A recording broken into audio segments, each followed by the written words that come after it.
Raise your hand if you have thought about what you would do if you were suddenly and unexpectedly in solitude. Take a look around. Notice that no hands went up. I have a better question for you to think about. When was the last time you reconnected with yourself? Solitude is defined as being alone with intentionality and enjoying your companionship as you get intimate with yourself. Hashtag reconnect with you. My life trajectory has informed my understanding of and experience with solitude. I grew up in circumstances in which I didn't feel that there was much room for solitude. I had to share everything growing up. My clothes, my space, my food. I looked forward to the day my independence would come. I always thought that by being alone, living alone, and doing activities alone, that I knew what solitude was. I thought that solitude was me simply being by myself. I couldn't have been more wrong. Here is my story about when I truly met solitude. One day, my brother reached out to me. He said that he needed my help with something. He didn't say what, though. I have anxiety, so the suspense was mental torture. He then asked me to wear sweatpants, a shirt, and some shoes that I didn't want to get messed up. At that moment, I got very nervous, and I was thinking, are we about to hide a body or something? I knew this couldn't have been the case, though, because my brother is an attorney. I wondered why he was so specific. He then said that he wanted to go to Kopp's Frozen Custard. Wisconsin is known as the dairy state. We have the best ice cream and custard in the world. For those of you here not from Wisconsin, this is one of those things that's not up for discussion. The people that know me know that Kopp's has had a special place in my heart. My father used to work there and would take me there when I was a kid. I later got a job working there when I was in high school, and for a while it was one of my favorite local restaurants. Once my brother mentioned Kopp's, I got super excited, distracted even. I was thinking more about custard than I was about whatever it was my brother needed my help with. I will never forget this day. I remember. I ordered a cookies and cream sundae, my favorite.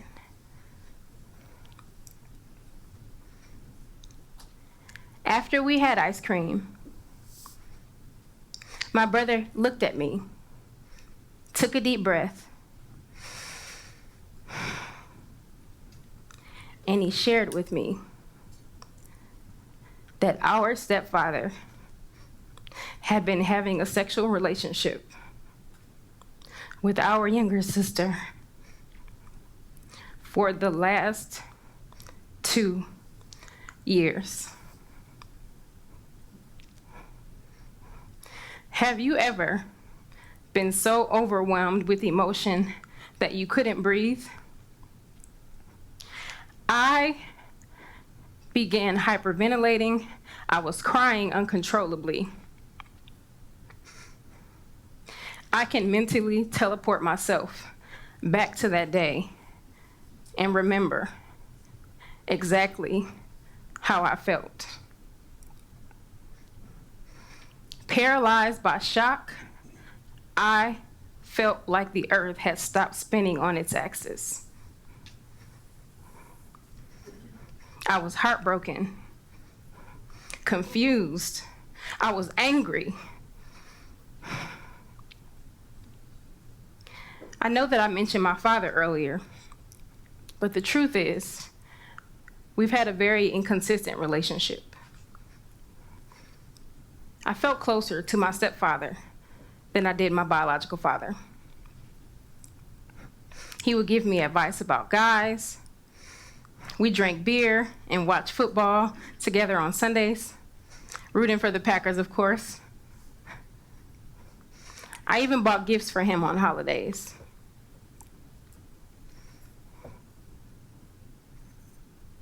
I felt such an intense loss in that moment and for a very long time after.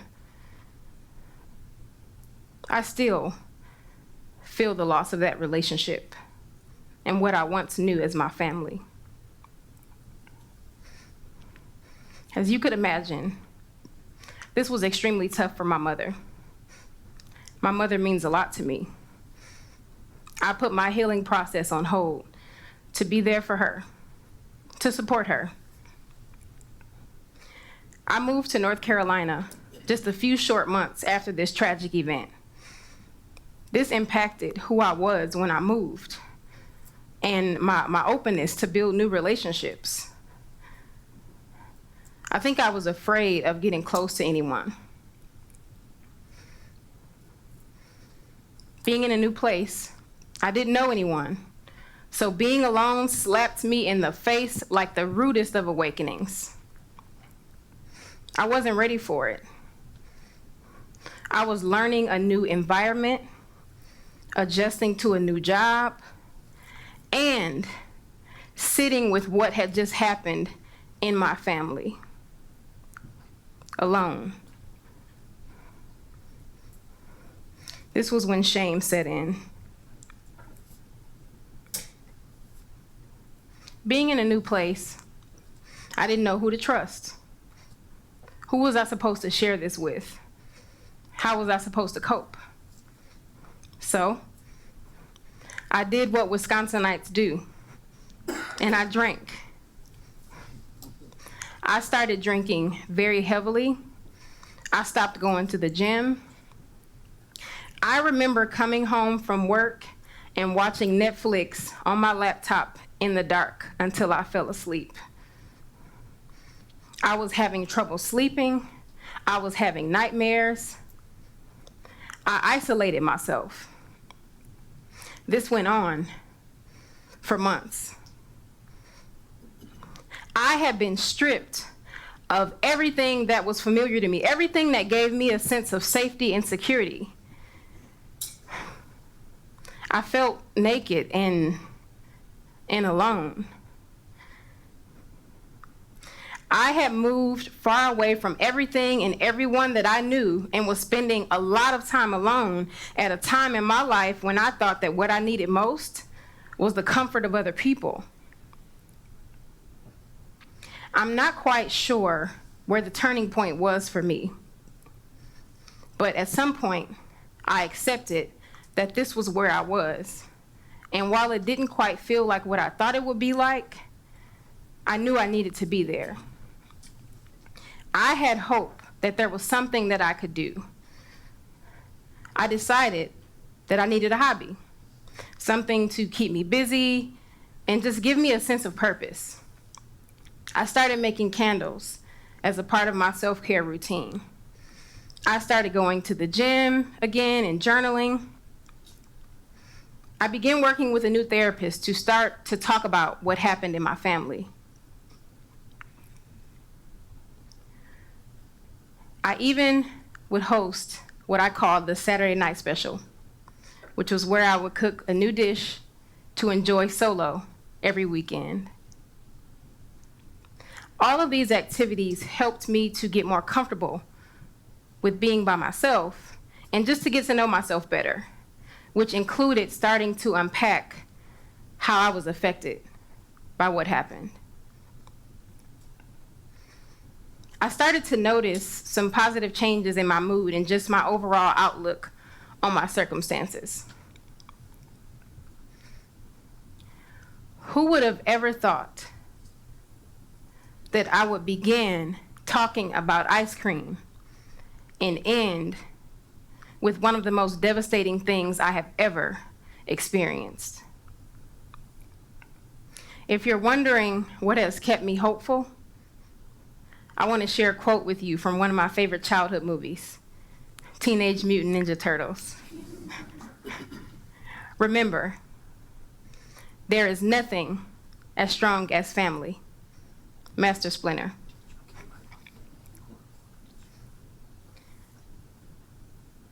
Through sharing this story with you today, I am continuing to heal. And I hope helping our family heal.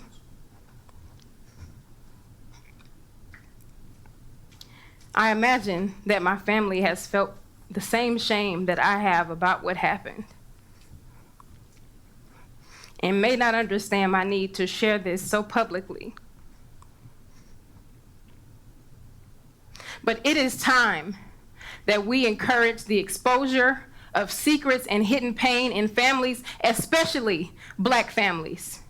It is these secrets and our unwillingness to share our stories that disrupts our healing. Vulnerability is a part of the healing process. One of the lessons that I learned from my brother's delivery is that there is a time and place for everything. For years, I have carried a lot of shame about what happened. Shame that I moved to North Carolina, leaving my family behind to deal with what happened. Shame that I had gotten so close to someone that would do something like this.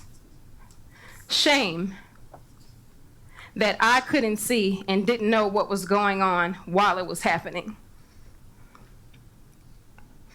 But today, I feel liberated in sharing this story with you. And in the solitude that this loss, shame, and trauma has led me to. I want to share with you another quote from one of my favorite books, The Alchemist. He had to choose between thinking of himself as the poor victim of a thief and as an adventurer in quest of his treasure. If you haven't figured this out yet, I really love quotes. My solitude has been very healing, restorative, and empowering for me because of how I chose to see myself in it and how I used it to help me heal on my own. My solitude has pushed and challenged me in all the ways that I needed for my growth and development, and has helped me to get to know myself better by helping me go inward, relying more on inner resources, and just being more comfortable with being alone.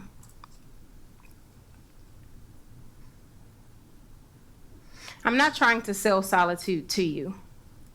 What I'm saying is that whether you like it or not, at some point in your life, you will experience being alone and have an opportunity to embrace solitude.